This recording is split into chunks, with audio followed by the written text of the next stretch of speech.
Around a month ago, a relatively unknown subreddit called r/AntiWork went viral. The point of the sub, at least at that time, was to highlight feel-good conversations of workers sticking it to their shitty bosses. The point of the sub, at least at that time, was to highlight feel-good conversations of workers sticking it to their bad bosses. Everyone loves a good dose of karma. I mean, check this stuff out. I think this was the one that made the sub famous. Good evening. I was reviewing the cameras from our shift today and noticed that you were sitting on a stool for the majority of your shift. This is completely unacceptable behavior, and we'll be discussing it tomorrow before shift. I cleared it with the lead. I have 2 broken bones in my left foot, doctor documented. Aside from that, I packed 240 UPH for the entirety of my shift, 12 full hours. I'm not sure if you're aware, but we do have a ranked list for packing displayed directly above our stations. My efforts earned me first place today. So just to be clear, my impressive performance was overshadowed by the fact that I wasn't uncomfortable enough while doing it. I'm really not appreciating your attitude. You could have just said the first part where it was clear with another lead instead of being disrespectful. This type of behavior isn't going to get you anywhere here. Hey, thanks for wasting my precious off time with some garbage you didn't bother to investigate beforehand. Seriously, 240 UPH. What you claim to be the pinnacle performance there, I achieved it, and I get grief because I was sitting while doing it. You guys need to get your priorities straight. It's no wonder that you have such difficulties retaining staff. I'm not concerned with going anywhere there. It's a toxic environment with ignorant people at the helm. I won't be in tomorrow or ever again. We don't need to rush to you leaving. Let's talk this in the morning. We can sort it out. No thanks. Have a good life. This is a classic example of a boss not understanding that he's about to lose his best employee because he just has to maintain his position of power. This sounds like a pretty skilled worker who will definitely land on his feet. And this sounds like a business that will probably flounder as they lose more and more employees to bad decisions like this. Let's check out this one. Where are you at? You told Mark you could work tonight. No, I didn't. I told Mark I couldn't work Monday. You told him you couldn't work in the morning, but you could work normal hours. As you know, I found out yesterday my dad passed away. I'm going to go ahead and take at least the one day I get a week off to mourn his death. I am so sorry for any inconveniences I'll cause you. My uncle died a few days ago. I lost my grandma. Stop being a victim. Mail me my check. I quit. Go fuck yourself. Holy fuck. Okay, so obviously the boss is being fucking ridiculous here. Like, I don't think anyone's going to argue that. The only point I will give the boss is that it sounds like earlier in the conversation, he's expecting him to come in, and he hasn't yet been informed that his dad passed away. That could be the case. If you have to leave work because someone dies, you should tell them, obviously. But yeah, this whole stop being a victim thing, man, that boss lost any... the one sympathy point I had for him, he lost it. Hey Brandon, we're short-staffed for the rest of the year because Sarah just quit without any warning. We're really backed up, so I'm going to need you to come in during Thanksgiving this year. Don't be shocked if you have to come in during Christmas Eve and day 2. Hey, personally, I'd probably take that if it actually included overtime. Fuck yeah. I already told you 3 weeks ago I need that week off and you agreed. Now you're changing your mind? I will not be working Thanksgiving, and if you ask again, I will not be working for you at all anymore. We've had to set expectations with you multiple times this year.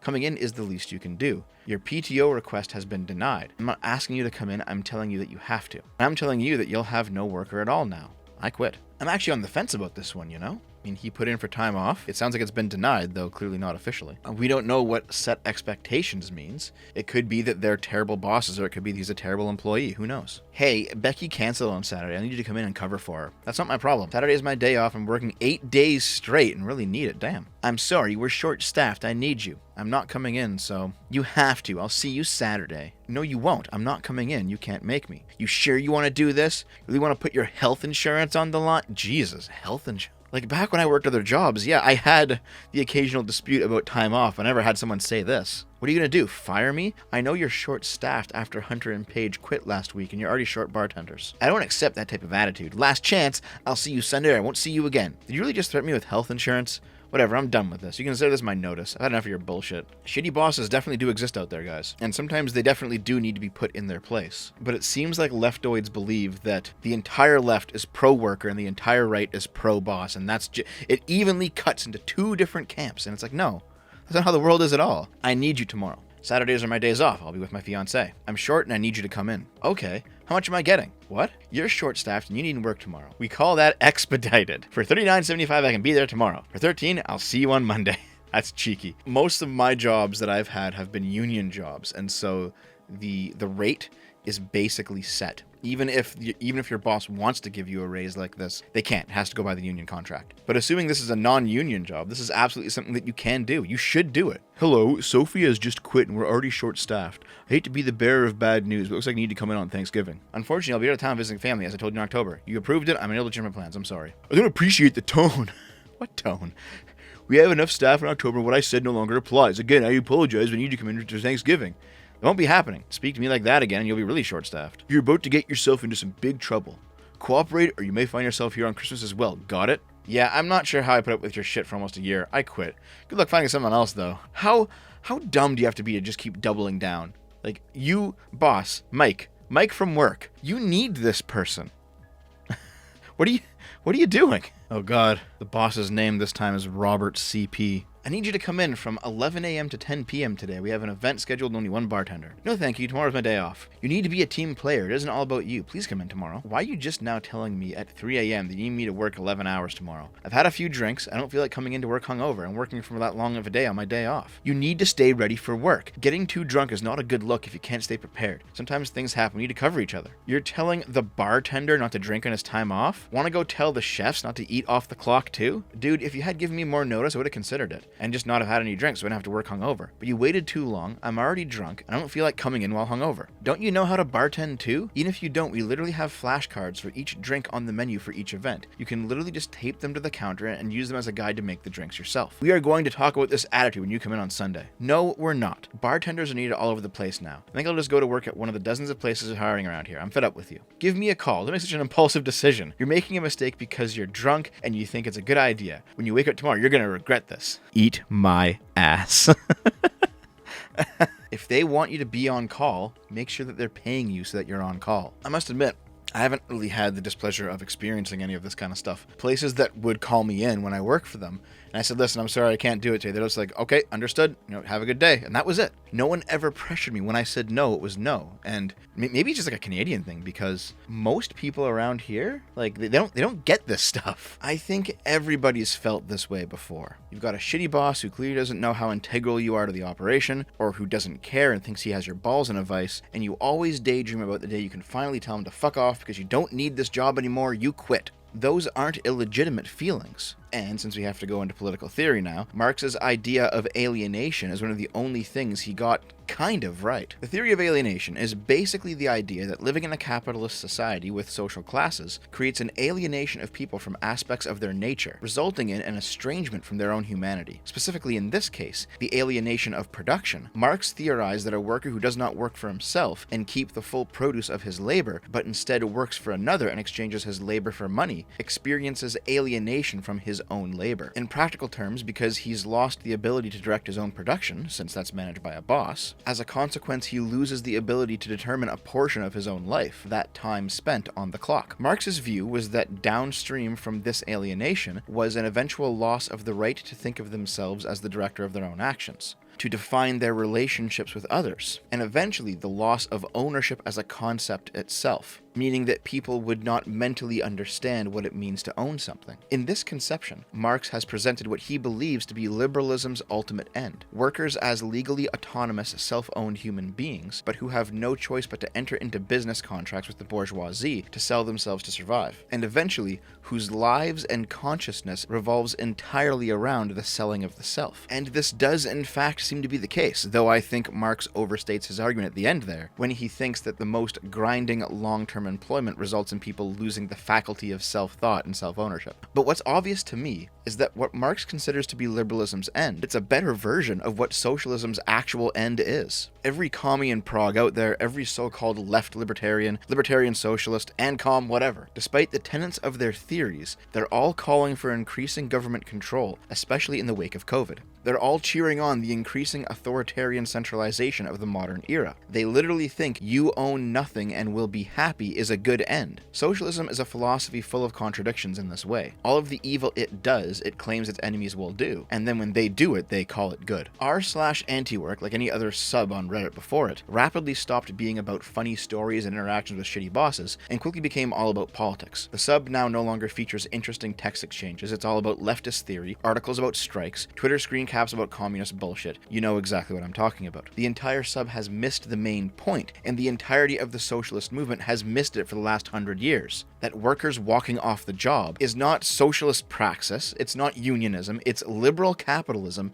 in action. Liberalism's founding moral principle isn't capitalism, it's choice. If we accept that we are free, thinking, feeling, speaking beings with rights and responsibilities, That means we're self-owned. Our bodies and our lives are our property. That means we can consent to arrangements with others. We can say yes or no. And that means that we can consent to a job with a wage, or we can stop consenting to it and stop receiving the wage. We don't live in a feudal society where the king can march up and order his serfs to work under the threat of death. We also don't live in a socialist society where the local commissar or SS officer can give us a work voucher at gunpoint. What the leftoids call capitalism is just the aggregate consent of people making deals within a liberal framework. And to shatter capitalism, you must shatter the ability of people to give consent. The common socialist rebuttal to this hard truth is Vosh's coconuts argument, which I've gone over before. But the TLDR of it is, if other people own all the businesses and you need to eat food, you must work in their business to be able to afford the food. And so it's no different in practicality than being ordered to work by a king. This argument falls flat on its head, however, as soon as you ask how else it should be. They inevitably say something like, you should be given food because it's a human right. You shouldn't have to work for it. And the logical end result of that is that farmers who labor to create food must be forced to give it up without compensation because it's the right of other people to eat it. And in that case, why would you ever be a farmer? This is why all socialist societies that grow beyond a simple family unit eventually starve. Here's a great example. In a society that has that is able to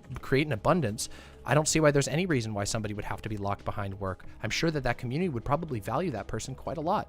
Now, there might be interpersonal conflicts, but that's a totally different conversation. An interpersonal conflict about who's doing too many chores or whatever is completely different than the state, de facto supporting the fact that you have to work in our economy or else you're going to die. Now, and by the way, there is another operating major thing here, which is that all of these societies have an abundance.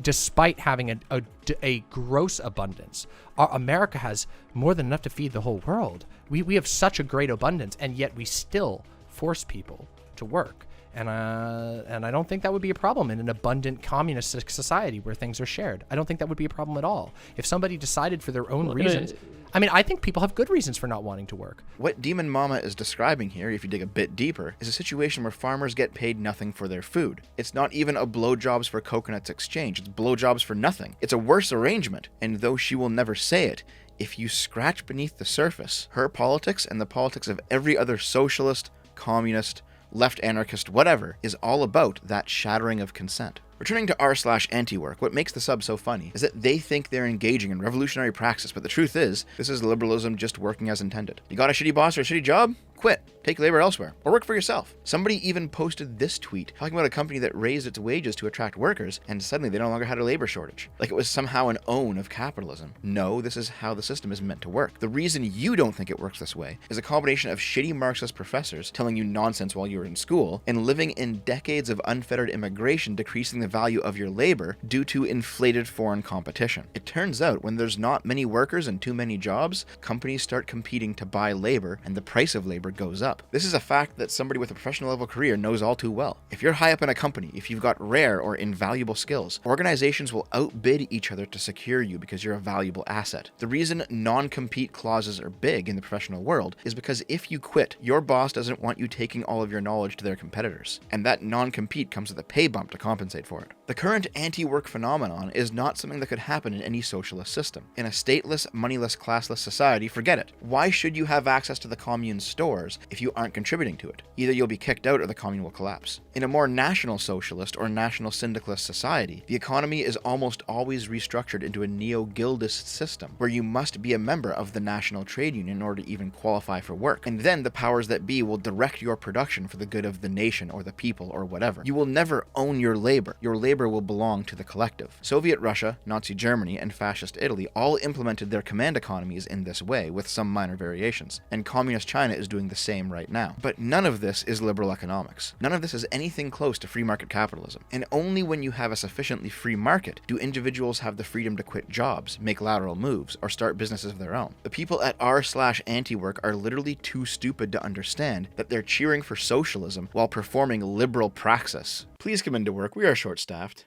No, fuck you, I'm busy. Well, then you're fired, jackass. Don't come back. Okay, I pull up. Hop out after the party. You and all your friends.